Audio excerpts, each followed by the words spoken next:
Assalamualaikum warahmatullahi wabarakatuh. Halo teman-teman, kembali lagi dengan saya Destianti. Sekarang kita sudah memasuki bab yang ke-10, yaitu routing. Nah, routing itu ibarat seperti kantor pos ya teman-teman. Bekerja untuk mencari jalur tercepat untuk mengirimkan paket. Nah, jadi routing dapat didefinisikan sebagai proses melewatkan data dari satu jaringan ke jaringan lain. Dan routing bekerja pada layar 3 networking models. Langsung saja masuk ke materi yang pertama, yaitu konsep klasifikasi routing. Jadi routing dibedakan menjadi dua. Yang pertama adalah static routing, yaitu yang dibuat dengan menambahkan secara manual ke routing table. Sedangkan dynamic routing adalah routing table yang dilakukan dengan melakukan enable fungsi protokol pada router tersebut, maka secara otomatis router akan mencari jalannya sendiri. Nah, untuk dynamic routing itu terbagi menjadi dua konsep, ada yang bernama IGP atau Internet Gateway Protocol dan EGP yaitu Exterior Gateway Protocol. Untuk IGP dapat digunakan pada intra-autonomous sistem routing dan diterapkan untuk mengendalikan dalam satu organisasi. Mudahnya adalah jaringan memiliki kebijakan routing yang sama. Contohnya seperti sekolah, perusahaan, dan lain-lain. Berbeda dengan EGP yang digunakan pada intranomous sistem routing atau digunakan untuk routing antar AS yang berbeda. IGP biasanya digunakan dalam internet, contohnya seperti kampus ke ISP, ISP ke ISP, dan sekolah ke ISP, perusahaan ke ISP, dan lain-lain. Kemudian ada protokol di IGP yang terbagi menjadi 3 jenis. Yang pertama adalah jenis distance vector routing protokol. Ia bekerja dengan cara menentukan titik-titik terdekat, contohnya adalah RIP versi 1 dan versi 2 dan IGRP. Kemudian ada link state routing protokol, yaitu bekerja dengan cara melihat besaran bandwidth, contohnya seperti OSPF dan IS. Dan jenis yang ketiga adalah hybrid routing protocol, yaitu gabungan dari distance dan link state. Contoh protokolnya adalah EIGRP. Kemudian ada EGP. Ia memiliki satu jenis protokol saja, yakni PGP. Kita masuk ke materi yang kedua, yaitu routing table dan routing flag. Seperti yang kita ketahui, router berfungsi untuk menghubungkan perangkat yang berbeda network. Nah, untuk menghubungkan perangkat tersebut haruslah dilihat berdasarkan routing table. Jadi routing table berisi informasi mengenai route ke jaringan atau network tertentu, atau juga berisi nilai prioritas atau metrik dari masing-masing route. Untuk routing table, ia terbentuk dari semua route yang berasal dari dynamic routing protocol dan semua route untuk network juga yang directly connected ke router, serta terbentuk dari konfigurasi tambahan yaitu routing route static. Pada routing table, nantinya kita akan melihat informasinya melalui route flag. Nah, simbol-simbol yang terdapat di sini memiliki definisi masing-masing, seperti D artinya dynamic, A itu aktif, C itu untuk connected, dan lain sebagainya. Perhatikan salah satu contohnya adalah DAC, yaitu Dynamic Active Connected, yaitu dapat otomatis terinput karena pada interface mikrotiknya sudah tersambung. Ada pula AS, yaitu Active Static, yaitu artinya ia melakukan secara manual. Masuk ke materi yang ketiga, yaitu Static Routing. Static routing diperlukan dalam beberapa situasi tertentu, tergantung pada kebutuhan spesifikasi dan karakteristik dari jaringan yang dikelola. Misalnya kita memiliki kantor pusat dan beberapa cabang kantor yang ingin semua kantornya dapat terhubung. Nah, kita dapat menggunakan static routing ini. Static routing dibuat dengan cara menambahkan jalur manual ke routing table. Rumus dari static routing sendiri itu mudahnya bisa dikatakan adalah dengan mau kemana dan lewat mana. Di sini teman-teman dapat perhatikan topologinya. Misalkan router 1 ingin akses network yang di router 2. Jadi router 1 ingin mengirim data ke PCB yang terhubung ke router 2. Maka kita harus memberitahu router 1 bahwa untuk mencapai PCB, data harus dikirim melalui portal, yaitu Ether 1. Selanjutnya ada karakteristik dari static routing, yaitu mudahnya dikonfigurasi pada jaringan static pada jaringan skala kecil.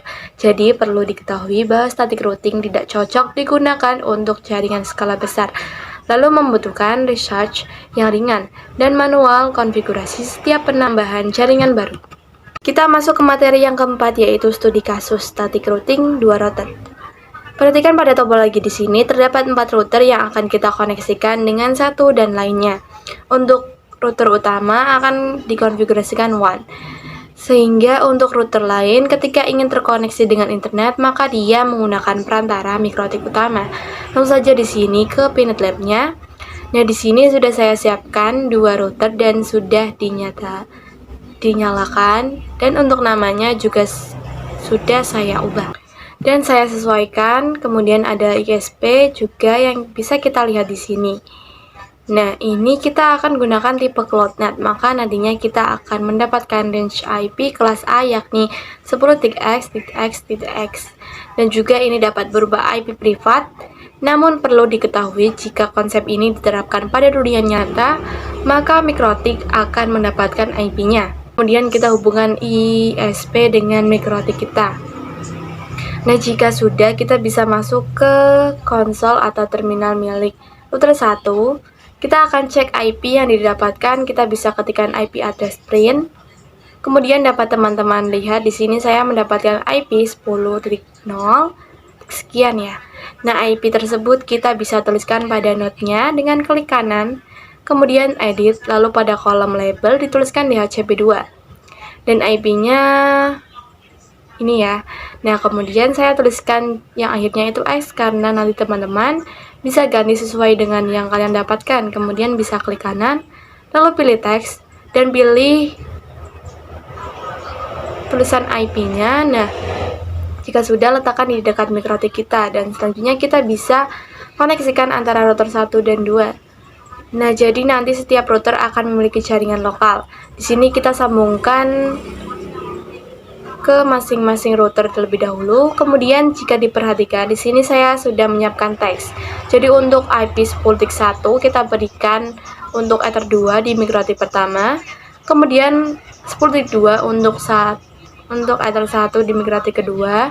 Lalu IP 1.1 untuk Ether 3 di mikrotik pertama yang mengarah ke klien, dan IP 2.1 kita letakkan di Ether 2 pada mikrotik kedua yang mengarah ke klien untuk IP 1.2 milik VPC 1 dan 2.2 untuk VPC 2. Kemudian di sini kita dapat simbolkan untuk network dari router ke router kita menggunakan 10.10.10.0 karena keduanya memiliki IP 10.10. Kemudian untuk mikrotik yang mengarah ke klien adalah 192.168.1.0, dan yang terakhir adalah network yang digunakan pada mikrotik kedua yang mengarah ke klien adalah 192.168.2.0. Kemudian jika sudah, kita dapat mengubah hostname untuk mikrotiknya. Di sini kita ubah pada mikrotik. Yang pertama, mengetikkan sistem identity set name router 1. Nah, jika sudah, kita bisa lakukan juga untuk router 2-nya. Oke, di sini kita sudah selesai dengan mempersiapkan topologinya. Sebelum masuk pada konfigurasi static routing, kita perlu melakukan koneksi antara PC dengan Pinet Lab terlebih dahulu. Caranya teman-teman bisa command prompt, kemudian ketikkan root add, lalu masukkan IP network Pinet Lab. Nah, di sini teman-teman bisa cek di virtual machine Pinet Lab-nya terlebih dahulu dengan ketikan IPA show pinet_nat. Nah, di sini teman-teman perhatikan dia mendapatkan IP 10.0.137.1. Nah, pada CMD-nya kita bisa ketikkan IP tersebut. Kemudian kita tambahkan juga MAC address-nya yaitu 255.255.255.0. Karena ia /24, prefix-nya itu /24. Lalu masukkan gateway-nya yaitu IP Pinet Lab. Jika sudah, kita bisa enter. Lalu kita bisa coba ping ke IP milik kita ya. Nah, di sini ya sudah berhasil untuk ping. Selanjutnya kita bisa buka Winbox untuk konfigurasi static routingnya. Di sini kita akan coba mengakses router 2 pada Winbox tanpa teridentifikasi IP-nya. Untuk melakukan hal tersebut, kita akan menggunakan fitur Roamon pada Winbox. Teman-teman bisa pilih menu Tools, kemudian klik Roamon, selanjutnya centang di bagian Enable, lalu Apply dan OK. Kemudian, ia juga mengaktifkan fitur Roamon di Mikrotik 2. Pada terminal di sini kalian ketikkan tool Roamon set enable sama dengan yes. Kemudian enter. Maka di sini untuk router 2 sudah aktif itu Roamonnya. Oke, sekarang kita bisa buka Winbox lagi dan pilih more dan pilih new Winbox. Di sini teman-teman dapat connect menggunakan IP router 1. Kemudian klik connect to Roamon. Nah, pada bagian Roamon teridentifikasi router 2. Di sini teman-teman klik pada MAC address-nya, kemudian klik connect. Setelah berhasil menggunakan fitur Roamon, kita lanjutkan untuk konfigurasi di tiap interface-nya atau addressing. Yang pertama kita lakukan di router 1. Klik IP kemudian address. Di sini klik add lalu masukkan IP yang mengarah ke klien dulu. Dan jangan lupa untuk interface-nya pilih 3 dan klik OK. Lalu tambahkan lagi untuk Ether 2. Jika sudah, kita bisa klik OK, kemudian lanjut untuk addressing di router 2. Pada menu address, kita klik add. Di sini kita masukkan IP yang berada di Ether 1 terlebih dahulu dan klik OK. Lakukan addressing yang mengarah ke kliennya. Di situ interface-nya menggunakan Ether 2. Lalu klik OK. Selanjutnya bisa kita cek route table-nya. Kita cek di router 1 terlebih dahulu. Teman-teman klik menu IP dan pilih routes. Nah, di sini perhatikan terdapat route flag TAC yang artinya sudah aktif dan juga sudah terkoneksi dan sudah mendapatkan IP secara dynamic. Juga artinya ketika kita konfigurasi addressing pada interface, baik itu yang mengarah ke klien atau router sebelahnya, itu akan didaftarkan routing table secara otomatis. Perhatikan untuk network yang 2.0, ini belum terkoneksi karena belum terdaftar, sedangkan network yang lain sudah. Maka dari itu kita perlu lakukan proses routing agar VPC dapat terkoneksi, maka kita harus tambahkan informasi di routing table-nya. Di sini bisa klik add. Nah, rumus statik itu kan mau kemana dan lewat mana. Nah, karena kita mau network 2.0, kita ketikkan mau kemana tujuan kita, yaitu 192.168.2.0/24. Kemudian kita masukkan mau kemana ya ini, karena dari router 1 ke network 2.0, maka ia melewati Ether 1. Jadi bagian gateway-nya kita ketikkan 10.10.10.2. Lalu kita klik apply dan OK. Nantinya akan ada informasi AS yaitu aktif statik. Kemudian kita akan lakukan juga pada router 2. Nah, di sini kan hanya ada 2 yaitu yang mengarah ke router 1 dan kliennya. Maka kalau router 2 ingin melakukan koneksi ke 1, itu belum bisa karena di routing table-nya belum terdaftar langsung. Nah, di sini langsung saja kita bisa tambahkan di sini karena dia melewati Ether 2. Maka untuk gateway-nya kita bisa gunakan 10.10.10.1/24. Nah, untuk TST address-nya kita masukkan network yang ingin kita tuju, yaitu 192.168.1.0. Kemudian klik apply dan OK. Maka jika router 2 ingin terkoneksi ke PVC 1, itu akan berhasil karena pada routing table-nya sudah terdaftar. Kemudian kita akan melakukan addressing pada VPC-nya. Di sini kita nyalakan terlebih dahulu. Nah, di sini kita nyalakan.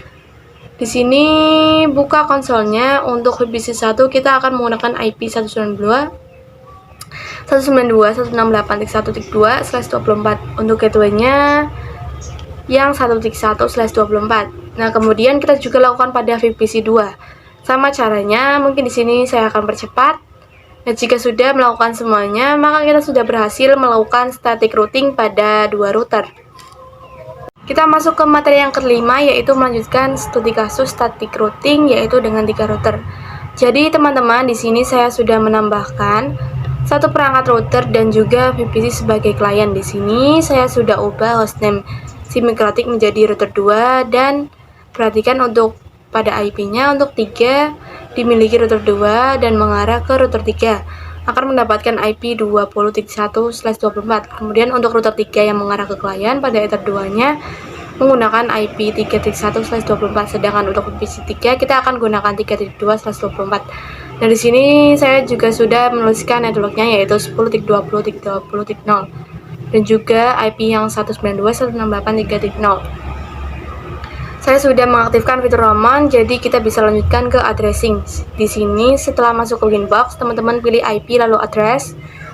Kita tambahkan IP-nya yang mengarah ke 2 terlebih dahulu, yaitu 192.168.3.1/24. Apply lalu OK. Kemudian kita tambahkan lagi address yang mengarah ke router 2 pada address 1, yaitu 10.20.30.2/24. Nah, jadi untuk perbedaannya, untuk router 1 dan router 2 itu memiliki network 10.0. Sedangkan router 2 dan 3 memiliki network 20.0. Bisa kita simpulkan jika kita memiliki perangkat router baru, artinya kita juga akan mendapatkan network yang baru juga. Kemudian jangan lupa untuk melakukan addressing di router 2, yaitu menambahkan IP. Untuk router 3, di sini saya isikan IP-nya yang 20.20.1/24. Kemudian kita bisa ke router 3-nya, kita cek pada routing table. Perhatikan di sini hanya terdapat 2 route, yaitu yang mengarah ke router 2 dan mengarah ke router 3. Di sini sekarang kita akan mendaftarkan network yang belum terdaftar seperti sebelumnya. Untuk caranya di sini sama persis.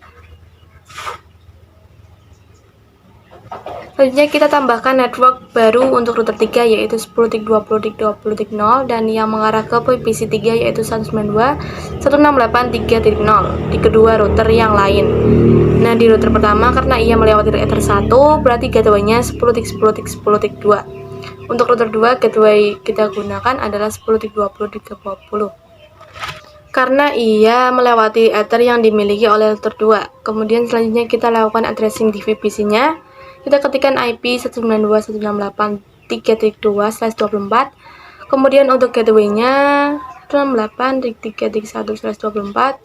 Lalu kita akan coba ping ke VPC lain untuk memastikan bahwa kita telah berhasil melakukan konfigurasi routing. Nah, ini telah berhasil ping yang menandakan kita telah berhasil konfigurasi routing. Lanjut ke materi yang ke-6, yaitu static routing with internet. Jadi pada kasus sebelumnya kita telah melakukan static routing pada 3 router. Namun di sini saya juga sudah terkoneksi dengan router lain. Namun memiliki router ke internet hanyalah router 1. Jadi agar router klien dan klien dapat terhubung dengan internet, maka kita perlu menggunakan default route. Langsung saja kita konfigurasikan. Kita buka router 2. Di sini kita ke terminalnya, kita ketikkan perintah IP route gateway 10.10.10.1. Kemudian kita cek IP route print. Maka di sini dia sudah memiliki address yaitu default route dengan informasi statik. Kemudian kita ke router 3. Kita coba menggunakan CUI. Di sini tambahkan destination addressing. Kita biarkan 0.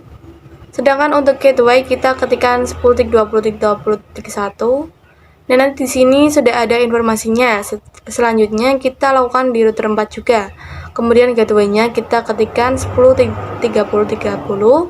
1. Selanjutnya kita aktifkan firewall NAT di router 4. Kita ke API firewall NAT, kita tambahkan chain-nya yaitu SRC NAT.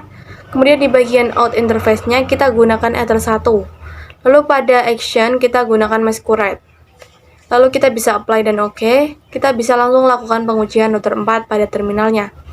Ketikkan ping 888. Nah, ini bisa. Sekarang kita ping domainnya yaitu pinggoogle.com. Nah, ia akan muncul seperti ini karena kita belum setting di DNS server. Jadi di sini kita setting dulu, kemudian kita coba untuk ping Google lagi. Nah, ini bisa. Nah, untuk perangkat lain jika ingin ping google.com maka juga harus setting DNS-nya terlebih dahulu. Kita masuk ke materi yang ke-7 yaitu dynamic routing OSPF. Merupakan salah satu cara mendistribusikan informasi pada routing table secara otomatis. Hal ini sudah pasti untuk memudahkan perubahan dan ekspansi saat memiliki jaringan yang sudah mulai kompleks atau terlalu besar seperti yang sudah kita bahas sebelumnya.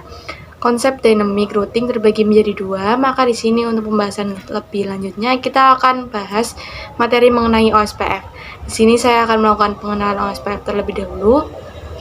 OSPF atau Open Shortest Path First adalah salah satu protokol routing dinamis pada kategori IGP dan dengan algoritma Link State Protocol atau LSR. OSPF juga sudah support IPv4 dan IPv6 dengan cara kerja mencari jalur tercepat berdasarkan bandwidth, delay, dan load. Kemudian route yang dipilihnya juga ini sesuai dengan kecepatan. OSPF merupakan protokol routing yang menggunakan konsep hierarki routing. Dengan kata lain, OSPF mampu membagi jaringan menjadi beberapa tingkatan.